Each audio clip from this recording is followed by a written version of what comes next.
चूँकि पाकिस्तान तहरीक इंसाफ से 10 साल 2010 से मैं मुंसलिक हूँ और अभी मैं सियासत से ब्रेक चाह रही हूँ। मैं अभी मतलब जितने भी मेरे पास ओहदे थे या जो मेरी रुकनीत है पाकिस्तान तहरीक इंसाफ की, मैं उससे मुस्ताफी होती हूँ। इस स्टेटमेंट के लिए कोई ये ना समझे कि मेरे ऊपर कोई किसी किस्म का प्रेशर है या मुझे किसी ने कहा है। ये याद हो गया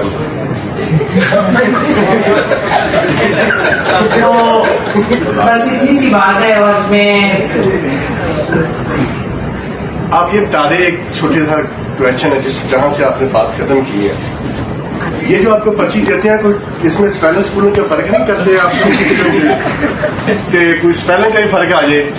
सबके पास क्या एक ही फोटोकॉपी आपको करके देते हैं कि जाएं आप पढ़ें कि मैं तहरीक इंसाफ से मुस्ताफी हो रही हूँ, मेरा 9 मई को कुछ थोड़ा बहुत तो ऊंच नीच अपने पास से कर लिया करें।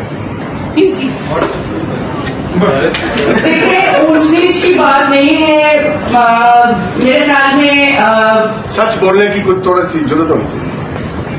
मेरे ख्याल में मैंने सच ही बोला है कि मैं जो पॉलिटिकल पार्टी है उससे मैं ब्रेक ले रही, मैं सियासत नहीं करना चाह रही। Thank you. मैं 9 मई की बात